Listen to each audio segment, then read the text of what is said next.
أعوذ بالله من الشيطان الرجيم بسم الله الرحمن الرحيم وبه نستعين والصلاة والسلام على أشرف الأنبياء والمرسلين أبي القاسم محمد وعلى اللهم صل على محمد وعلى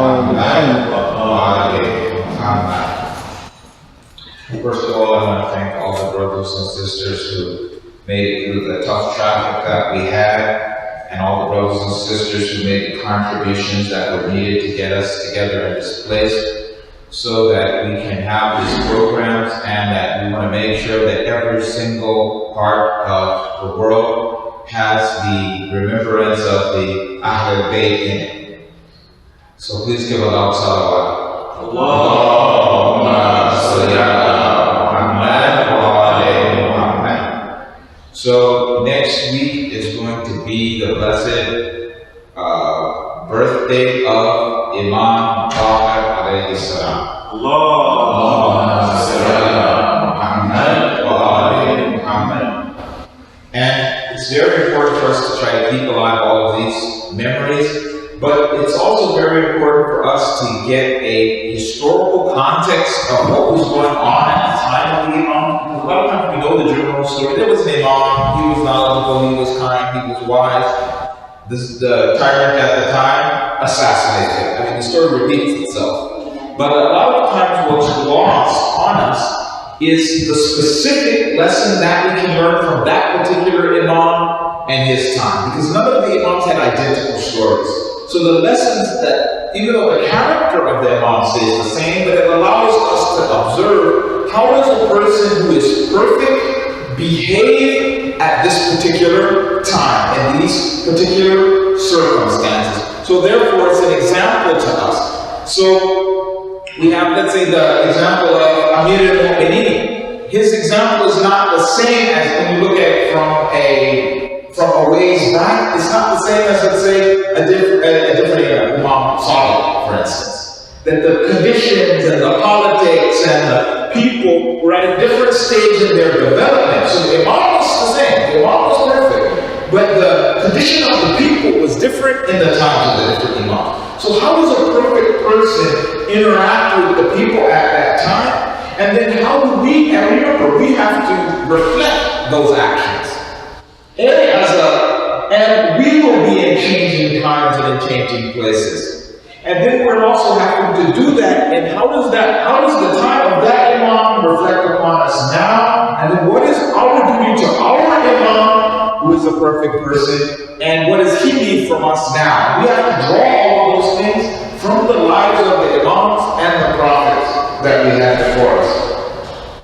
So the verse we're going to start with, Bismillah ar-Rahman ar-Rahim, وَلَقَدْ أَرْسَلْنَا رَسُولًا مِنْ قَبْلِكَ وَجَعَلْنَا لَهُمْ أَزْوَاجًا وَذُرِّيَّةً.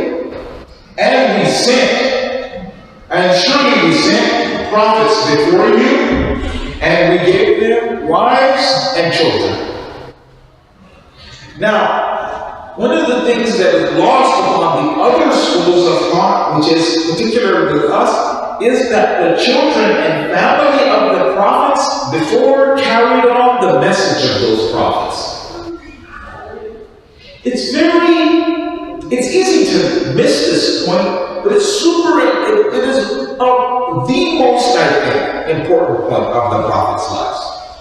Meaning, if you're not able to reach your own family, then what are you doing talking to the other people? The second part is, we say, well, it was, the son of Nuh, and it was the son of this. No, those are the exceptions that prove the rule. Some people you just can't reach them. They can be your own kids in your own lives. But that should be your priority, that should be your focus, and that we, to our children, are in the similar role as the prophets. We, to our children, are in that role. We are the Imams of our families. We can be Imams which are guiding towards righteousness, or we can be Imams that are guiding towards people being lost. Because to us, our superior knowledge is similar to the children. It's similar. To the children, my daddy knows everything. It's not true. But nisbatan, to as much as he knows. He's 5 years old. He's 10 years old. So to him, you seem to know everything. You know much more than he does at 40 years or 30 years or 20 years to a 5-year-old. It's like, wow, my father just told me that you turn the key and the car starts. Blew my mind. You know? So we do have knowledge. Now, how do we use that knowledge to now impart and guide those people? Play our role in our family. Do what our duty towards them. So we're going to look at the example of the Imams, and then we will be a reflection of a similar thing to our people. We're not, Alhamdulillah, Allah has not entrusted us that the whole entire earth is now that we have followed. He gives us, I'll be kind to you. You have 2 students, 3 students that you're going to try to guide to the right path. Inshallah, some of them be guided. Guide yourself and guide a couple of people. Try your best. Alhamdulillah. As they say, go out and do your duty. Okay? So we're going to look at the Imams. We're going to look at a perfect example, and then we're going to try to be similar, smaller scale examples of the same thing, which is going to be a way of bringing the closeness of our Imam. Who's going to start off? Allahumma salli ala Muhammad wa ali Muhammad. Now, the time of Imam Baqir was at a time when Tawheed had been established by the Prophet. Prophet sallallahu alayhi wa sallam had destroyed the concept of polytheism in the Arabian Peninsula. And then to make sure that this was preserved, was done so by Amir al-Mu'mineen, that the concept of polytheism was not wiped out. He saved the Muslim community from that. He saved the government and the structures, because to some degree the structure also is a protection and a shield. So there was a government which through their own selfish desires was protecting monotheism. So Amir al-Mu'mineen protected that. Zakat was being created. So this is the outward face of Islam. The shape of Islam was protected for the people because of the examples of Amir al-Mu'mineen, showing just how important it is for us to preserve that shell of Islam. We don't say, well, because it's not perfect, burn it to the ground. No, we don't do that. We don't say, well, because we are anarchists. Muslims are anarchists. We don't go over and destroy governments and things like that and have anarchy and chaos, because that causes so much suffering and destruction that everything is lost. Then, of course, the revolutionary spirit of Islam, the call for justice in Islam, being preserved by the Imam Hussein alayhi salam.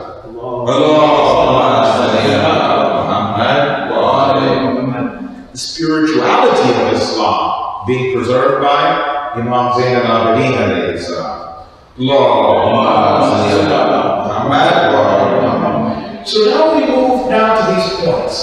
That the Muslim community had now moved past that point of the basic building blocks of Islam had been preserved. So they were now Muslims. It had generated. Because the thing is this: you don't have to hold on forever. You just have to hold on long enough. So the people who were all polytheists had all died off. So these people grew up with Islam. They didn't have anything. Then the people who fought a particular thing, maybe for instance, you obey the leader no matter what, they all died off. So now we had to people who now they had a spirit of Islam, a hunger for knowledge, an awareness that the government wasn't Islam, and now they needed true knowledge of Islam.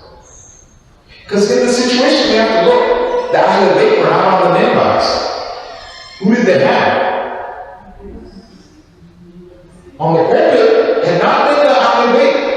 They were forced into hiding, they were not able to preach, they were not able to teach. They used to have students who would be, because Imam Sajjad would buy slaves, teach them about Islam, and then let them go. So this is like an individual level. This is not an industry. He was taking people by them, teach them about Islam, they learned his manners, his morals, his this, that, and the other. Okay, alhamdulillah. going free, 4 or 5 people at a time, and disseminating knowledge of the Ahlul Bayt that way, besides other things. But he didn't come leading the Jummah. We don't have that. Imam Sajjad was invited and he used to give regular lectures to everybody, and everybody in Medina came to this class. Oh, this was how this was being propagated. So, what they had done, in the absence of not having real scholars, they used to get people who were ex-Jews and make them as the preachers on the minbar. They have a thing, it's called Israeliyat. They say, yeah, a lot of the books have this Israeliyat. Why are there Israeliyat in Muslim books? They would have people who either they were ex-Jews or they would be students of ex-Jews who become Muslims. And so to fill in the blanks, they would just tell them, well, you know what? I don't know, what this, that, and the other. I can't answer you about Prophet Musa, but in my books it says X, Y, Z. When by Jewish days. So they would fill in the blanks of the Muslims like this. So now they have they say, yeah, this book, they cleared out all of the Israeliyat, which was the stories of the Bani Israel, which had got mixed into the Muslim stories by them, because all the Muslims didn't know what the Bani Israel were teaching. They used to hide that out. No, that was how they made to get a job. And of course, the tyrants at the time didn't care who was on the member. They just wanted somebody on the member is Friday, somebody go up there and talk. So they were now filling the blanks. So now people realized these people were corrupt. They realized these people on the government payroll, but they didn't know what Islam was. So now they had a hunger now for knowledge. They needed to know what the Prophet had taught people. People who had learned it from the Prophet had now died, as we said. So people had seen the Prophet had died. People had seen the Prophet, that Imam Hussein's generation had died. There was a third, fourth generation now. And now these people, they say, you know what? We're not going to know how to make wudu. We're not going to be able to answer this question because the other people have all the knowledge and they will come over and they will fill in the blanks with this nonsense, and we can't tell which one of them is fake and which one of them is real. So now preserving the religion of Islam, that it did not become a religion so filled with corruption that people didn't know what had happened and what didn't happen, and it just got filled with superstitions. And remember, there would be like, the tales of Thor and other kind of people. They just change it around to make it a prophet and stick it into the other religions. So they have all of that things that sound like polytheism. Even if you read the Bible, sometimes you read some of the story. Some of them are actually pretty good, pretty knowledgeable. But sometimes you'll read it and there'll be something like this sounds like just raw paganism. How did this get in? That's how it would get in. So the Imam came and now taught people A, Islam, but then B, how to get it. He said that he gave them the concept of sana, which is a train of transmitters. He would say, don't just take it from a guy. I heard it. Joe Blow was sitting on the boondocks and we heard the Prophet talking and he said such and such. Who are you? Is he a liar? Is he truthful? Did he hear it from someone truthful? And so they introduced that, and of course he had the best chain of transmitters. He would say, he wouldn't just come over and be like, yeah, you're supposed to pray like this. He would say, I heard from my father, who had heard from his father, who heard from Rasulullah, say, pray like this, or make wudu like this. Or you even sometimes quote reliable translator. I heard from someone who said from someone who heard from Abdulghani, who heard Rasulullah say such and such. And then he taught the concept, even to the Ahlul Sunnah, of how to get a hadith.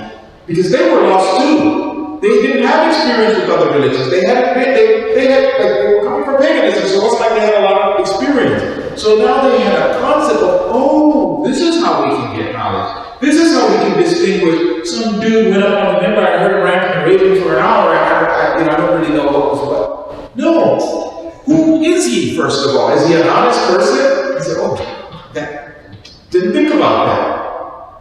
Who did he study under? Oh, yeah, we can check that too. Who did he learn from? And then it goes back to the Prophet. So now even their books were able to be cleaned up. Why did they have to, people ask them, they say, well, we have a sitta,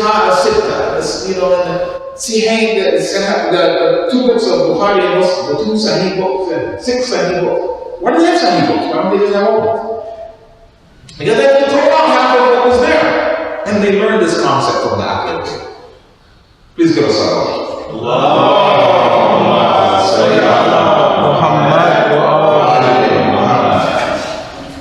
So he preserved the knowledge of the Prophet from being lost. He kept that around. He made sure that the people are on the right path. He made sure that true knowledge is passed on. Now, how does that reflect now to us? Now we want to fast forward to now our days and our small communities.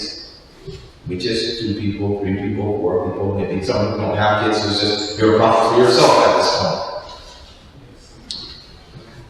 That we need to be careful of our sources of knowledge.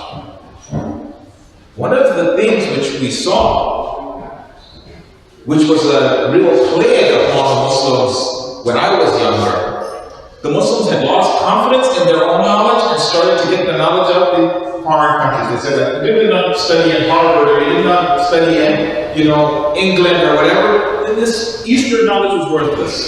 So unless you had, so you see a lot of these like different people who led correction movements and anti-colonialist movements and things like that. If you read about them, most of them were not people who had studied in their own countries.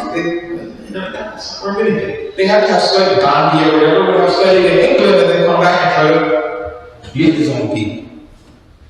So, for us, but then what we started seeing was now these people started trying to now impose these types of ideas into Islam. So they would be like Abu Zahra was the first Marxist if they were Shiite. Try to make, they were trying to take this, Abdulghani was the first capitalist if they were capitalists. This person was the first. So they would try to incorporate these foreign ideas and then bend the Islam to now match that. Rather than have that. See what Islam has and then take what aspects of capitalism are according to Islam and take them, and whichever is disagreeing with Islam, you disregard. Whichever aspects of socialism is according to Islam, you take it. Whichever is disagreeing with Islam, you disregard it. So they would do the opposite. They would take Islam and round it into, they take the square peg and round it into a round hole. So it's now important for us not to do that same thing. When we are taking in knowledge, if we go to college, we go to university, don't say, well, what, mashallah, I studied the theory of X, Y, Z, and now I'm going to ram Islam into that hole. No, I studied something. I need to look at Islam from the debate and see which aspects of what I studied I can collect and attach now to Islam. And which aspects of what I studied aren't in congruence with Islam, and I have to leave those behind. So we have this, feminism, we have capitalism, we have Marx, all of these isms, these are ideas that people thought of. So they said, well, your speech was very good, Jay, but you should quote more Nietzsche and this person and that person. I always was kind of stunned when I'm like, that's just his idea. Why should it's nice to quote him as this is another idea of another person, but it's not a proof. If I say that, an Imam said that it's a proof, meaning I can just go out and do it. Why? Because the Imam is taking from the Prophet who's taking from Allah. So this is the words of Allah, the creator of mankind, and this is what he's telling us. So I can take that as a proof and I'll act on it. If someone comes and says, I thought about psychology for a little while, and then I came up with this exercise, okay, that's nice to come up with it. But it's not a proof of anything to it. So we need to look at our Islam through that way, meaning that filter the other stuff through the lens of Islam. And then now bring that to our children. Calling our children to Islam. And not get into some of the really, some of the ideas that they have nowadays, which are silly, and some of them are dangerous. They have wrong ideas that they're trying to force into the schools of the Muslims and the schools of everybody. strange ideas, and then they say, well, you know, we had some scientists who, and we checked them out, they're not even scientists. They have ideas that are running around in the world, and the people who hold them are not scientists.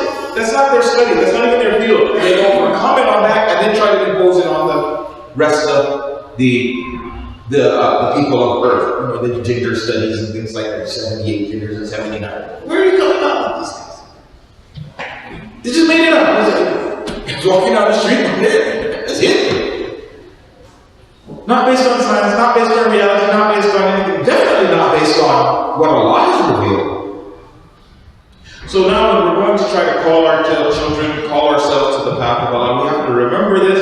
And this is now, and the last thing I'm going to try to close with, is that this is how we get near to our Imam Zaman. If you have in the hadiths, which are calling towards of the people, that they need to, one of the things they have to look for in the scholars who are the naib of the Imams in this time, is that they are people who relay our hadiths. If you are unknowledgeable of what our hadiths are, how would you know? Meaning you, the people, maybe you're not completely knowledgeable, but you have some knowledge of what the Imam's hadiths actually were. So that if a scholar is now relating hadiths, where is he getting this from? This is the type of person that we're. This is only one of the conditions. There's several other ones, which we'll go into some other speeches. But one of them is that he's a relator of our hadith. And there was one time when one of the sons of the Imams, they didn't know who the Imam was. After Imam Sadiq passed away. And they asked his son, which was Abdullah, and they asked him, because the Imam wrote 4 different, the Khalifa said, whoever the Imam makes as his representative after him, kill him. So we don't have to worry about this problem of Shia Imams. So Imam Sadiq, he put the Caliph himself, he said, this is my representative after me.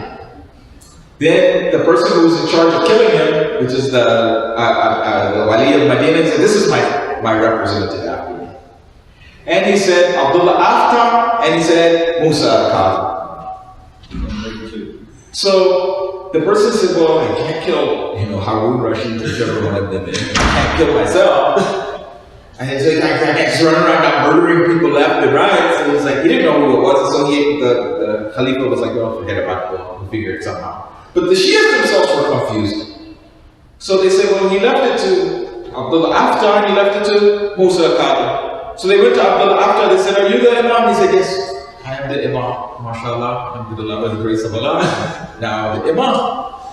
So they said, well, how do we know this guy's lying or telling the truth? So they asked him some fiqh rulings, and then he answered with like completely far rulings that were not the rulings of the Ahlul Bayt. So they said, well, this guy can't be. Meaning they had to have that knowledge. They didn't know that, oh, okay, well, this is it. Let's go. But then he answered wrong. So then they had presented the same question to the Musa al-Qadhi. He answered with the rulings of the Ahlul Bayt, and they realized that he was the Imam after Imam Sadiq. So meaning that it's important for us what the teachings of the Ahlul Bayt are, so that if a person comes and says, yes, mashallah, alhamdulillah, I am Imam Mahdi, and that Allah has ordered me for my zuhur, I ask that you follow me. If we don't know what we teach, we would be like, maybe he is, let's go and follow. We have to know what our own rulings is. We have to be knowledgeable. We have to be aware. We have to be the type of people that it's not that he has to come over and do miracles and this, that, and that. We should be able to know naturally by having awareness of our own teaching of, okay, this person is ruling with justice, commanding to the commandments of the Ahlul Bayt, guiding people to the right path, so that our people, ourselves, our children are already close there, and then that will make it easy for the Imam to have his zuhur. So inshallah, Allah will give us blessings on this blessed night to have the remembrance of the Ahlul Bayt in our heart, to give us knowledge of the Ahlul Bayt, to help us be following to the teachings of the Ahlul Bayt, and guide ourselves and our families to the right path. Salli ala Muhammad wa ala Muhammad. اللهم